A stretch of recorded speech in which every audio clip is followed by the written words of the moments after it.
riset gitu kan. Nah, riset-riset dari dalam dan luar negeri, Abah pasti banyak banget tentang ayah. Sebenarnya benar nggak sih memang problemnya ada hubungannya dan secara analisa ilmiahnya benar nggak sih ada peran ayah dalamnya? Menurut saya dia ngelawan saya, dia kehilangan sosok ayah. Apa benar kehilangan sosok ayah lalu kemudian membuat anaknya perilaku menjadi-jadi? Pertanyaannya, kenapa sebelum ayahnya wafat tidak menjadi-jadi? Dan di antara semua judul saya tuh paling interest banget nih tentang ayah. Karena kamu seorang ayah. Dan anak saya dua-duanya calon ayah dong. Dua-duanya laki-laki akan jadi calon ayah masa depan, ya kan? Dan dulu itu kan ayah hanya pencari nafkah. Ternyata direvisi nih, ayah sang penentu arah. Mau kemana nih arah ayah semuanya? Nah, kita akan bahas tentang tethering model baru. Tethering? Namanya fathering. Fathering, Abah? Abah, gimana Abah tentang fenomena hari ini? Banyak banget ya orang bilang, ini krisis ayah.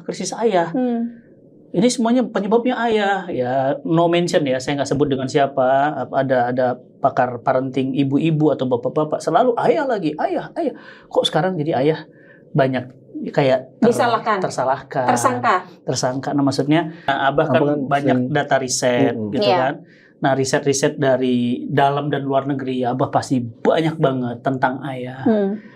Sebenarnya benar nggak sih memang problemnya ada hubungannya dan secara analisa ilmiahnya benar nggak sih ada peran ayah dalamnya? Iya, ada. Tapi kan bukan satu-satunya faktor gitu ya, bukan satu-satunya faktor. Pengasuhan ibu juga berpengaruh, dua-duanya sih ngaruh gitu. Ya misalnya ayah yang sangat terlibat, anaknya juga bisa bermasalah.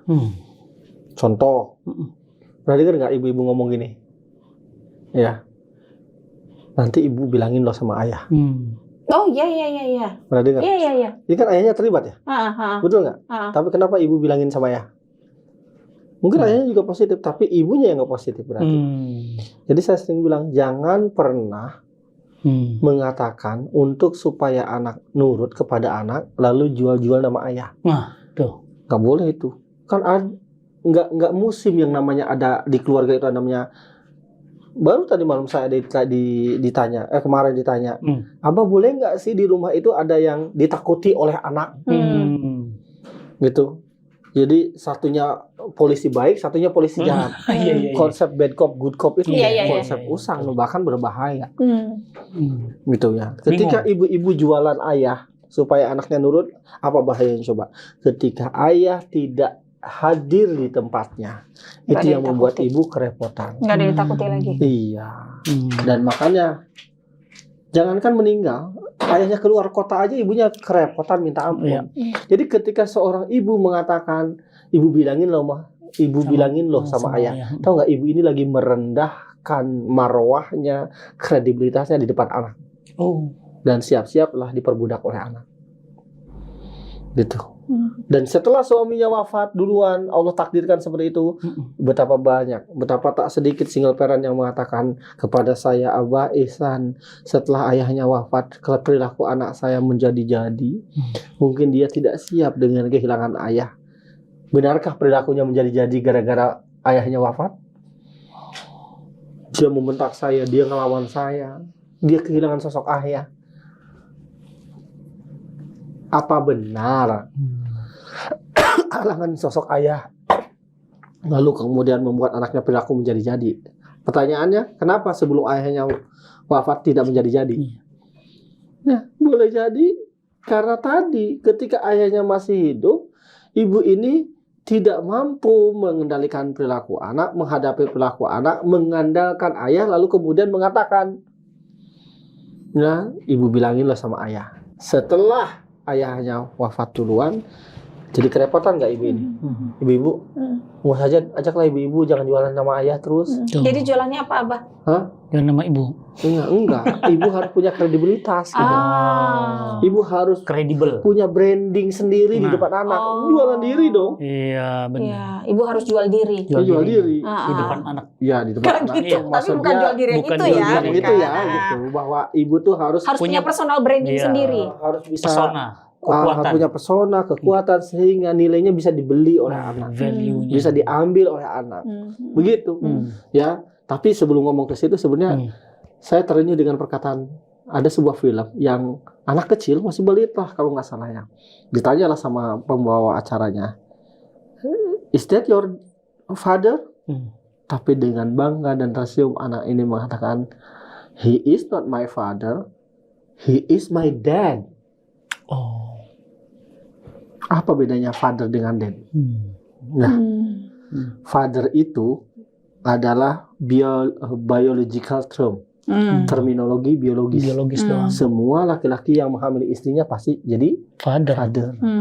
Mungkin padanan Indonesia saya nggak tahu ya apa. Mungkin semua bapak itu menghamili istrinya, tapi belum tentu jadi ayah buat anaknya. Mungkin tidak terlalu tepat bapak ya. biologis. Bapak biologis. Sedangkan dad itu adalah terminologi peran. Tadi kan biologi. Pembimbingan. Jadi yang satu biological term, yang satu lagi adalah role term. Gitu. Yang kedua, father itu kontribusinya umumnya before birth, sebelum lahir anak-anak. Kontribusi sperma pada ovum istrinya. Tapi kalau dad bukannya before birth, ya, he has a role after birth. Juga terlibat setelah kelahiran. Ikut ngurus anak. Berarti yang lebih tepat bukan fatherless ya? Dadless. Nah, itu kalimat itu aja nggak tepat. Itu nggak tepat. Oke. Iya, kalau father ini menghamili istri udah otomatis father. Iya. Bahkan kalimat Anda boleh cari teman-teman, Indonesia sering dituduh sebagai negeri paling fatherless. Datanya dari mana? Saya cari-cari nggak ada. Itu hanya klaim anak mahasiswa di salah satu PTN di daerah Jogja yang dia tidak bisa memaparkan datanya itu dari mana.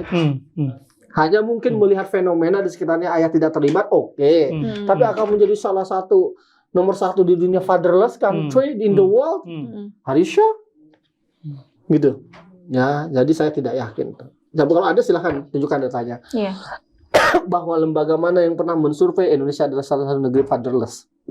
Tapi saya pernah ketemu beberapa data. Coba nanti saya tunjukkan. Iya. Indonesia katanya paling besar. Iya, saya cari nggak ada. Silahkan nanti tunjukkan kalau ada. Itu hanya salah satu klaim ya yang tidak berdasarkan data ilmiah. Tapi pendapat boleh lah kalau pendapat.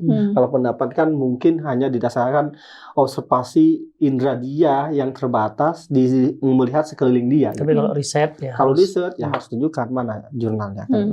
Itu yang kedua ya. Jadi father itu before birth, dad itu after birth. Pengasuhan. Ya, gitu. Yang ketiga, kalau father itu providing basic human need, menyediakan kebutuhan dasar semua orang manusia seperti makan dan minum. Tapi dad bukan hanya providing, tapi juga providing mental need, emotional need buat anak-anaknya. Gitu. Jadi kalau seorang bapak main sama anaknya, berarti ayah juga tuh. Ngobrol sama anak, main sama anak. Berarti istilah sugar daddy nggak tepat dong, sugar father harusnya. Bisa tepat. Bisa tepat karena dia menggantikan fungsi. Ya, si daddy-nya nggak ngasih itu, dia cuma ngasih permen doang. Tapi kan ngasih perhatian. Kasih sayangnya itu. Itu dia. Gitu. Bisa jadi tepat. Iya.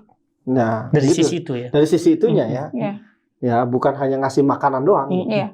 Tapi kasih sentuhan, pelukan, kehangatan, perhatian.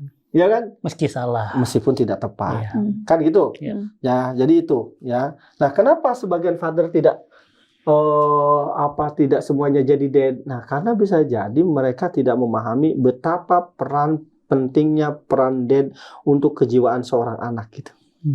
Bahwa itu tuh bermanfaat buat anak gitu. Kalau ayah-ayah terlibat gitu kepada buat jiwa anak gitu. Saya akan tunjukkan data-datanya ya. Apa manfaatnya kalau ayah itu terlibat gitu? Mau nggak? Mau banget, Abah. Semua pada mau tuh setuju. Komen. Setuju kan? Setuju nggak? Kalau ayah terlibat. Nah, kadang-kadang ya seseorang itu termotivasi kalau kita tahu motif. Iya. Jadi tahu motifnya maka ada motivasi. Nah, kita bisa beribadah dengan baik karena punya motif. Ya, punya dorongan. Punya dorongan. Ya, beberapa orang tidak melakukannya gara-gara motifnya nggak ada gitu. Dorongannya nggak ada gitu. Nah, gitu loh ya. Jadi ada banyak manfaat kalau para ayah itu terlibat. Baik saat kehamilan, setelah kehamilan, setelah anaknya usia SD, setelah anaknya remaja, banyak banget manfaatnya kalau ayah terlibat gitu. Bahkan setelah anaknya menikah. Bahkan setelah anaknya menikah jelas. Nah, kan gitu. Ya, kita bahas dulu satu-satu ya. Saat kehamilan. Nih saya baca dari ditulis oleh Pak Sah dan Thiel 2014 dalam Journal of Pediatric and Adolescent Gynecology. Ya. Gini. Pregnant woman, ibu-ibu hamil without father support, ya, tanpa ayah yang terlibat, dibandingkan yang ayahnya terlibat, ternyata Bapak Ibu semua, ya, 22% ya mengalami keguguran lebih sedikit dibandingkan ayah yang terlibat. Oh, ngaruh. Stres ibu kalau disupport sama, kan hamil itu perhamil ya. Iya. Tidak mudah ya. Abah nggak nanya siapa yang ngamilin saya. Saya bingung, laki-laki yang sama. Nah, itu sama tuh. Ya Allah. 2 kali, Bah. Dan sampai sekarang. Ya. Sampai siapa tuh penghamil? Pelakunya tuh. Oh, itu yang pakai baju putih itu ya. Hamil. Jadi misalnya ibu-ibu yang stres, berbagai macam kajian, misalnya kata Ibu Les Elliott PhD dari Harvard, ya, ibu-ibu stres itu kan mempengaruhi banyak hal terhadap nanti fetus, janin dan sampai lahir kan. Iya. Jadi keterlibatan ayah mengurangi stresnya ibu kan. Jadi istri yang didampingi oleh suaminya, dia akan berkurang kemungkinan kegugurannya 22%. Iya. Gitu ya, gitu. Jadi daripada laki-lakinya, suaminya yang tidak terlibat. Iya. Itu pra kelahiran. Iya, masih jalan masa kehamilan itu, iya kan itu. Ya, ayah yang terlibat pada saat kehamilan juga akan menunjukkan kesehatan yang baik buat ayah, buat ibu hamilnya, buat ayahnya sendiri dan buat bayinya gitu. Di dalam jurnal yang lain ya disebutin. Ini baru saat apa? Saat hamil. Setelah kelahiran apa? Ya, keterlibatan ayah involved dads and parenting itu reduce mom parenting stress. Jadi mengurangi stres ibu-ibu gitu. Makanya anak saya 6, ya istri saya ya biasa-biasa aja, nggak ya boleh nanti wawancara istri suatu hari kan gitu, ya kalau mau kan gitu. Jadi kenapa begini teman-teman, ibu pada saat baru melahirkan, fase nifas, boleh sholat nggak? Enggak. Artinya apa? Sholat aja nggak boleh, apalagi nyuci piring. Ya, apalagi mengerjakan pekerjaan-pekerjaan berat. Gitu ya, istri kalian digituin ya. Yang punya istri. Iya. Ini dia nyuci piring, dia nyetrika, dia ngambil air, yang nyebokin anak. Dan dia yang begadang ketika anaknya bangun. Iya. Wah itu. Ya, kita juga capek punya. Saya masih ingat ketika anak pertama saya itu termasuk yang paling rewel, susah tidur, apalagi dia pernah penyakit waktu itu di kepalanya borok-borok gitu kan, jadi sakit mungkin ya, bisul-bisul gitu kan. Jadi saya capek banget siang udah kerja, tapi malam-malam bangun. Ya, lalu kalau saya nyuruh istri terus, emang istri juga nggak capek apa kan itu? Jadi akhirnya bergantian lah, menggendong itu. Dan bahkan saya sekarang merindukan ketika anak saya pertama sekarang 22 tahun ketika digendong itu saya masih ingat banget. Ya, nyanyiannya anak abah jadilah soleha, anak abah, hiduplah amanah, insya Allah di akhirat masuk jannah. Teng tong. Itu masih Indah sekali itu ngurus anak tuh, ya Allah, ya Allah. Jadi makanya istri saya bisa jadi nyaman-nyaman aja punya anak banyak gitu. karena bapaknya hadir. Berperan. Pokoknya, insya Allah gitu. Jadi itu bisa menghindari postpartum depression, Ya. baby blues. Baby blues. Dan kalau hasil dari obrolan kita sama Dokter Utami Rusli, Abi, Puput betul. ya, Puput Ngaruh ke bilang, ASI. iya. Gitu, Ya. ASI-nya jadi lancar Kenyamanan keluar. dia. Ya kasus-kasus BBS, PPD di Indonesia kan banyak banget sebetulnya. Ya, keinginan ibu tidak mau ngurus anak, menyentuh anak. Iya. Bahkan ada ibu yang pengen ngebuang anak, Iya. ngebunuh anak bayinya kan. Saking dia depresinya begitu. Ya, dan seterusnya. Ya, saat balita, ayah-ayah yang terlibat ya itu mengurangi stres anak balitanya kan. Dan apalagi main anak dengan ayah dengan anak, dengan ibu dengan anak, beda nggak cara mainnya? Beda. Betul? Beda Ibu banget. kalau ngegendong anak di mana? Sini. Di situ. Kalau Iya, bapak di sini. Di sini. Uh-uh. Pundaknya lebih kuat. Iya, Iya. mantap. Betul nggak? Kalau ibu di sini, Mm-mm. atau kalau udah agak gede di sini, pinggulnya Iya. lebih besar. Iya. Ini namanya bonding attachment. Kalau bapak namanya petualangan. Iya. Gitu. Makanya berbagai penelitian menyebutkan bahwa while mother provide comfort ya for children dalam keadaan stres, ayah itu provide problem solving buat anak-anaknya. Jadi umumnya nih anak kalau lagi stres datang ke ibunya. Iya. Asal syaratnya satu, hubungannya dekat ya dengan ayah apa dengan ibu. Iya. Coba ini kalau lagi stres kita datang ke siapa? Ke emak. Emak, ke ibu. Tapi kalau lagi kesulitan yang berkaitan dengan problem solving, Nggak ada duit. ya ke bapak. Alif telepon saya tuh. Iya, bukan ke emak kan? Tapi Karena kalau dia ada tuh emaknya nggak ada duitnya. Makanya suruh minta sama bapaknya. ya bukan hanya duit ya. Iya. Misalnya kalau masalah misalnya dia Jalan membutuhkan keluarnya. jalan Iya, keluar. Jalan Gitu. keluar Iya. itu lebih ke Ya saya. bukan berarti tidak bisa sama ibu, tapi secara umum begitu gitu loh. Ya, nggak bisa juga anak ada tertekan cerita sama ayat, tapi secara umum tendensinya ke situ. Ya. Karena sifat feminitas dan maskulinitas itu berbeda. Beda. Iya. Ya, makanya sejak dalam kandungan gitu. Ya, seperti itu. Nah, jadi teman-teman, ini bermanfaat buat anak, bukan hanya saat lahir, setelah lahir pun justru bermanfaat gitu. Ya. Itu yang balita. Yang balita tuh. Ya, apalagi setelah usia sekolah nih. Ya. Tuh. Ayah-ayah yang terlibat umumnya adalah memiliki nilai bagus di sekolah. Anaknya. Maaf, ayah yang terlibat, anaknya itu pinter-pinter. punya prestasi akademik yang lebih positif. Ya, ini misalnya dari judulnya ada, nanti cari aja di jurnal-jurnal Father's Importance in Adolescent Academic Achievement, International Journal of Child, Youth and Family Studies gitu. Nah, kan ayahnya nemenin belajar. Iya. Gitu. Mentalnya beda. Iya, beda. Sebagian kita ada yang ingat nggak kalau misalnya belajar matematika sama siapa kan itu? Ada yang sama ibu, tapi lebih nyaman sama siapa sebetulnya? Kalau saya sama ibunya, karena ibunya pinter banget. Oh iya. IPK-nya summa cum laude. Wah, summa cum laude. Kalau saya IPK-nya cloud. Iya. Cloud. Ya tentu saja tidak menutup kemungkinan namanya outlier atau pencilan ya. Iya. Memang keluarga kita unik banget ya. Out of the box. Iya kan, misalnya ya Allah. Ya. Iya. Ngomong-ngomong ada yang endorse istrinya dia, Masya Allah. Tapi prestasi belajar yang dimaksud dalam studi ilmiah ini apakah memang terkait dengan nilai, Abah, atau sebetulnya ada nilai-nilai kualitatif lain gitu, bukan kalau kualitatif jelas. aja. Ini kan kita lagi ngomongin kuantitatif. Kuantitatif aja udah bagus gitu kan. Apalagi kualitatif. Kualitatif itu ngajarin apa sih ayat tuh? Soal visi. Ya kan? Mimpi. Pandangan lebih luas. Kan digantung di atas pandangan lebih luas. Ya. Kalau ibu digantung di sini. Dan di sini kan keberanian. Takut dia. Berani ngambil resiko. Kan itu. Kalau anak dibesarkan sama ibu doang, tahu nggak? Ngerinya adalah mereka jadi anak-anak follower doang. Iya. Karena ibu itu kan cari aman. Digendong di sini. Iya, itu. Nggak berani ngambil resiko. Nah. Ya, bangsa follower akhirnya. Kan gitu.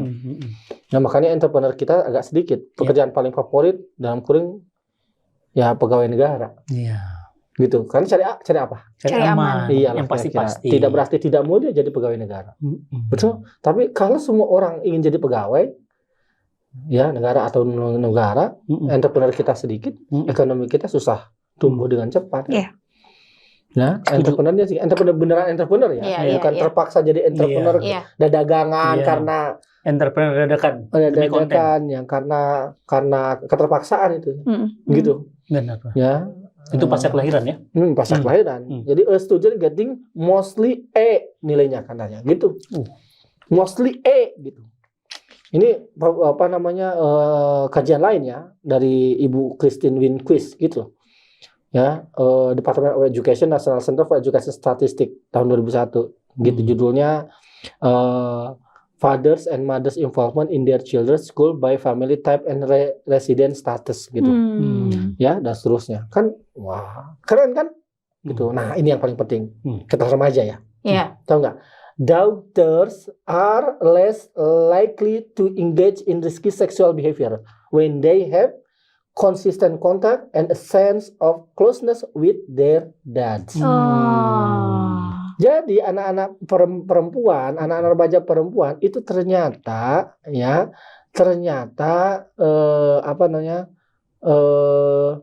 akan terhindar dari engage risky sexual behavior. Kalau kita mah zina gitu. Perilaku seksual beresiko itu kan ya hamil luar nikah dan seterusnya kan gitu. Kenapa? Karena dekat sama ayahnya. Ini menurut Ibu Bapak Greenby, Davis, Clark dan Tequin. Ya, dalam judul Father Involvement, Dating Violence and Sexual Behavior Among a National Sample of Adolescent Female, Journal of Interpersonal Violence. Jadi kasarnya gini lah, kalau anak perempuan kita sering, misalnya ya, anak kita suka nggak cium tangan kita yang perempuan. Maaf ya, kalian tuh cowok semua sih laki-lakinya ya. Ya, gitu. Sorry ya. Jadi gimana? Sorry ya, kita punya anak perempuan. Misalnya, pernah nggak anak kita saling tangan kita? Iya. Kalau anak saling tangan kita, kalau Rasulullah dicium kan, anaknya yang dicium kan, anaknya tangannya dicium lagi kan, kita cium lagi tangan anak kita, gitu, itu kan, sunahnya kan itu loh, dicium, dipeluk dan sunah. Kalau anak perempuan itu sering merasakan sentuhan ayahnya, sentuhan cinta maksud saya, sentuhan kasih sayang maksudnya, dicium tangan anaknya, dicium keningnya, dipeluk dia terbiasa disentuh sama laki-laki, maka dia tidak butuh lagi sentuhan laki-laki lain. Kenyang dengan pelukan. Kenyang dia nggak cari pelukan lain. Nggak cari pelukan lain, kan fitrah perempuan ada perlindungan. Kalau itu kita kaitkan dengan pacaran, berarti anak-anak akan punya kayak proteksi diri dia sendiri, Abah. Akan punya benteng sendiri. Buat apa sih kalau aku sudah dapat perlindungan, ngapain aku butuh perlindungan yang lain? Kalau itu daughter, kalau son gimana, Abah? Sama juga nggak? Ini kasusnya adalah anak-anak yang perempuan. Ya, nanti kita lihat apakah ada yang laki-laki. Anak laki-laki, Tapi bukan ke masalah sexual behavior, biasanya laki-laki. Kepada delinquency atau kenakalan remaja. Penelitiannya gitu. Ya, seperti itu. Jadi logikanya gini, kalau sudah disentuh sama ayah, kalau anak perempuan dulu ya tadi ya, maka dia akan sudah dapat sentuhan itu. Gitu. Tapi kalau jarang disentuh, ada laki-laki yang nggak sengaja aja nyenggol dia, jangan-jangan merasa ser gitu, kayak nyetrum gitu, jangan-jangan ditempel-tempelin gitu kan, cari sentuhan, sentuhan kan gitu, dan seterusnya. Gitu. Ada lagi nih dari Ibu Alice B.J. Scholmer. Ya, dia mengatakan higher quality father-daughter relationship is a protective factor against engagement in risky sexual behavior. Sama tadi kayak tadi, cuman beda jurnal aja, kan gitu loh. Jadi keren banget nih kalau ayah terlibat kan. Nah ini tadi yang ditanyain, anak cowok gimana? Boys have fewer behavior problem and girls have fewer psychological problem when they have involved dads. Jadi biasanya laki-laki itu masalahnya behavioral perilaku, kenakalan. Kalau perempuan psychological, masalah mental gitu. Selain masalah ke seksual beresiko tadi kan gitu loh. Jadi kalau ayah yang terlibat, ini menurut Christensen gitu kan, beliau mengatakan bahwa anak laki-laki cenderung akan mengalami masalah perilaku yang lebih sedikit dibandingkan ayah yang tidak terlibat. Betapa banyak manfaat ayah. Loh, laki-laki itu belajar jadi laki-laki dari mana harusnya? Dari bapaknya. Dari siapa lagi gitu? Ya. Maka semua ayah ketika anaknya umur 10 tahun, anaknya yang punya anak laki-laki nih harus rajin-rajin ngajak anak laki-lakinya berkegiatan dengan ayah tanpa ibu. Ya. Benerin mobil, Me time berdua, supaya dia belajar bagaimana jadi laki-laki. Jangan belajar dari orang lain gitu. Ya, sesekali diajak ke kantor ayah kalau hari libur, apa pekerjaan ayah, bagaimana ayah melakukannya gitu.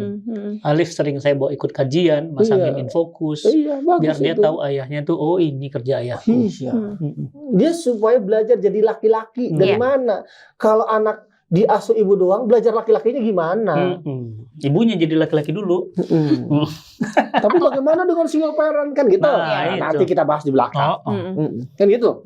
Ya, tapi ini ketika ayahnya masih hidup dan ada di keluarga, ayo ayah-ayah terlibat karena manfaatnya banyak banget buat anaknya gitu.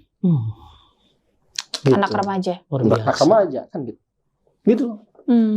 Ya, mau dibahas tadi kalau single parent bagaimana? Bukan, sebelum itu, setelah pernikahan ada dampak nggak? Setelah pernikahan, ya kalau setelah pernikahan anak-anak itu teman-teman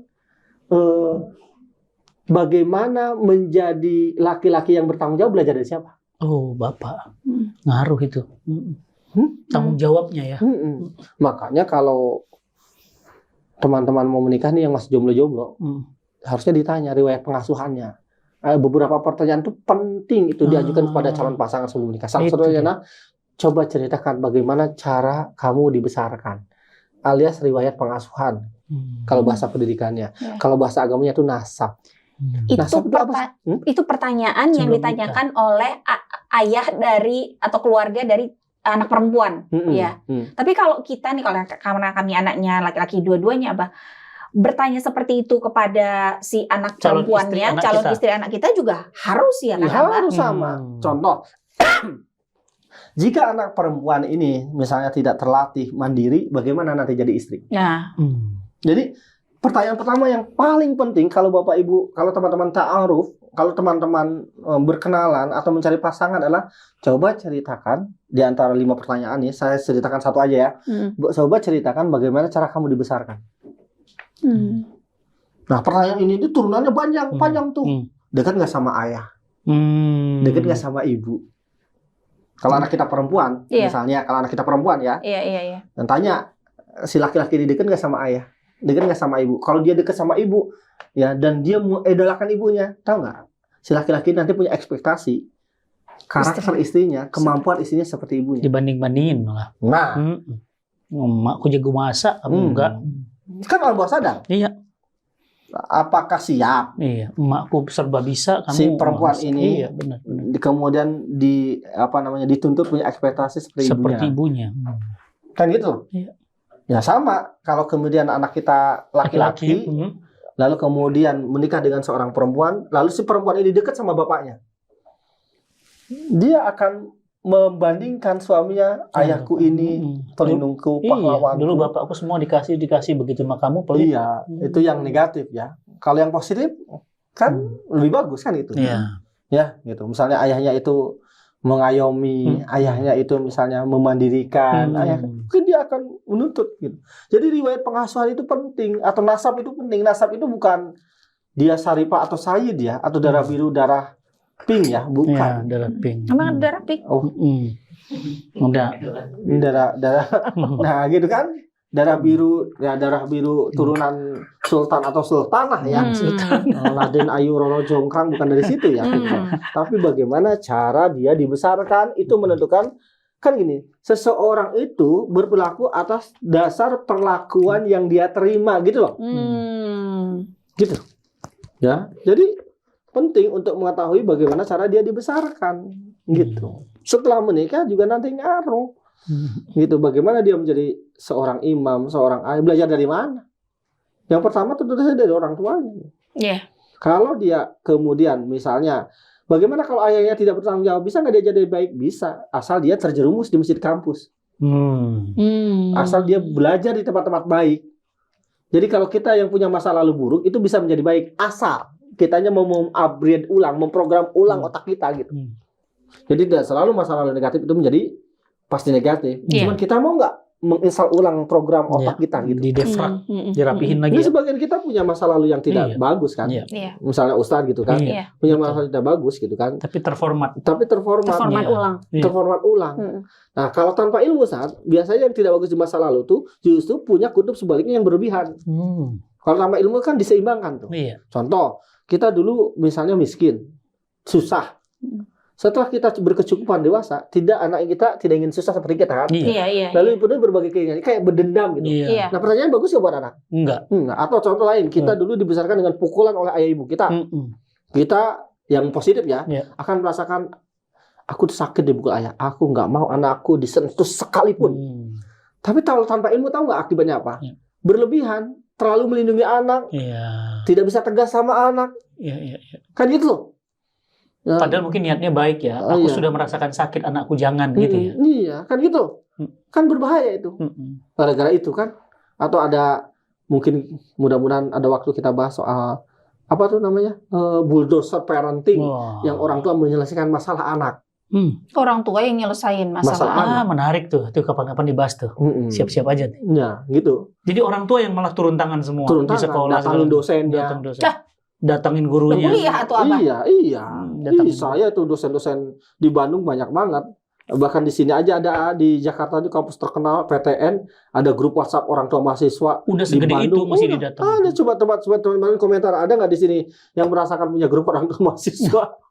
Bayangin grup WhatsApp orang tua mahasiswa isinya UTS-nya gimana anak kita, UAS-nya gimana anak kita. Bahkan ada yang berani datangin dosennya, WA dosennya, tolonglah anak saya jangan susah-susah biar cepat lulus, jangan dipersulit anak saya. Nantilah dibahas itu ya. Yang kita kesini dulu bahwa penting untuk kemudian kita ya masa lalu itu gimana caranya diperbaiki gitu. Kalau masa lalu kita buruk ya, lalu kita misalnya dendam dalam positif.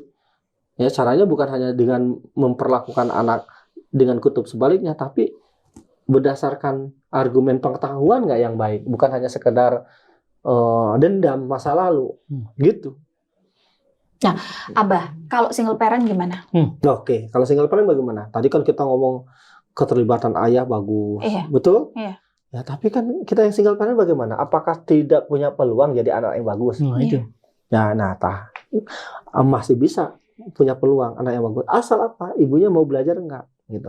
Yang bahaya itu sebetulnya bukan single parent tapi ayah hidup tapi nggak punya peran, hidup tapi mati.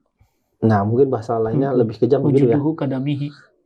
Ada tapi tiada. Nah itu yang lebih kejam lagi sebetulnya ya. Ini kabar gembira buat ibu-ibu single parent. Asal ibunya punya keterampilannya, tahu nggak Allah akan otomatis kuatkan ibu-ibu yang suaminya tiada. Jangan suaminya tiada, suaminya di luar kota aja, ibu tuh otomatis strong, tahu nggak? Iya, Mbak. Ya, setuju.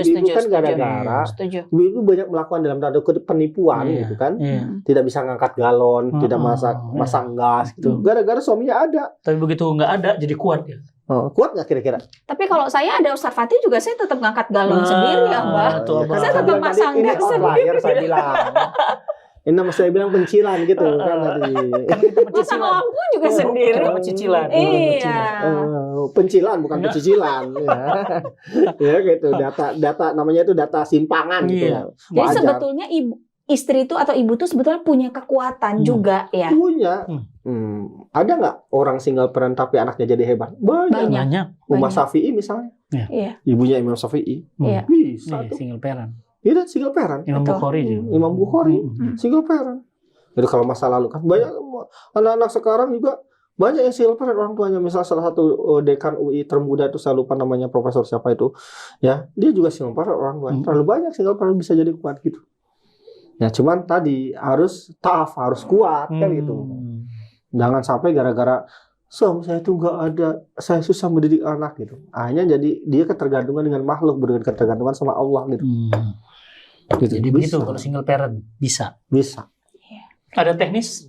Apanya? Teknis bagaimana caranya menguatkan anak pada saat ayahnya sudah tiada atau ayahnya LDM. Oke. Kita ini cari yang positifnya dulu itu tadi. Iya. Daripada kita mengutuk kegelapan, lebih baik menyalakan cahaya.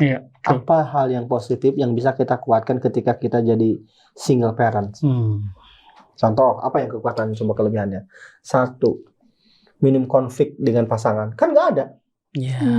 Lebih fokus. Mau konflik sama siapa? Nggak ada. Oh iya. Jadi lebih konsisten tuh harusnya. Nggak harus debat dulu dengan pasangan. Kan gitu. Kedua, kira-kira lebih susah kan?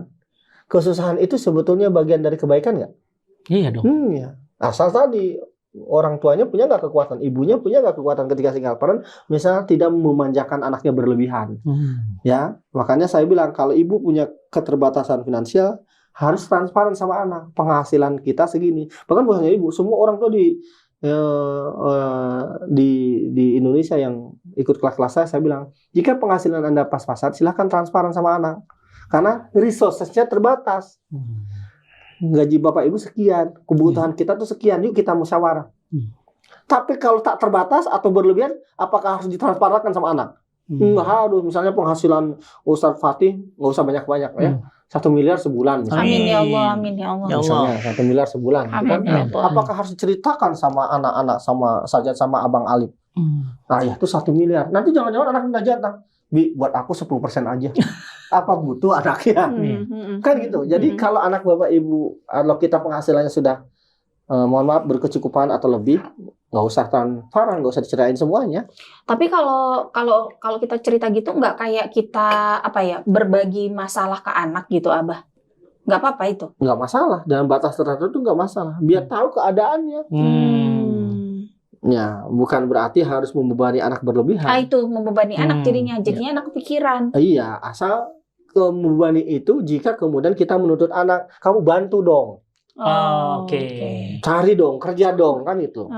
Kan itu. Kamu biarin mama sendiri dituntut anaknya, kan enggak. Tapi maksudnya ini supaya anak-anak paham bahwa kondisinya terbatas, maka kendalikan diri, kontrol diri untuk melakukan pengeluaran dan lain-lain gitu. Karena kan pada dasarnya miskin itu bukan kecilnya penghasilan, ketidakmampuan mengelola pengeluaran. Orang yang tidak merasa cukup, gaji 2 juta, nyicil motor 1, nyicil panci anti lengket, kan miskin. Tapi gaji 20 juta, tetap juga bisa miskin kalau dia merasa kurang terus. Apa sih miskin itu? Hakikatnya yang merasa kurang terus, gaji 20 juta. Nggak akan pernah cukup. Iya, nyicil rumah tiba 90, luas tanah 200, di Bandung harganya 900 juta, DP 30%, bunga 7,2%, fix 2 tahun, 8 juta. Gitu. Ya Allah, ya betul. Allah. Hari Senin harga naik. Iya, mobilnya Bujero, cicilan 8 juta. Mobil Bujero. Jadi 16 juta kan? Anak 3, sekolah di SD Islam Al-Mahali. PP 1 juta. Tinggal 1 juta tah. Kerudungnya udah tuh sesa-sesa lagi. Kerudungnya merek sesa-sesa, kayaknya terbuat dari kulit semut, harganya 2 juta soalnya ya. Allah, ya Allah. Kulit semut. Saking susah cari bahan, guys, gitu loh. Jadi ngutang nggak tuh gaji 20 juta?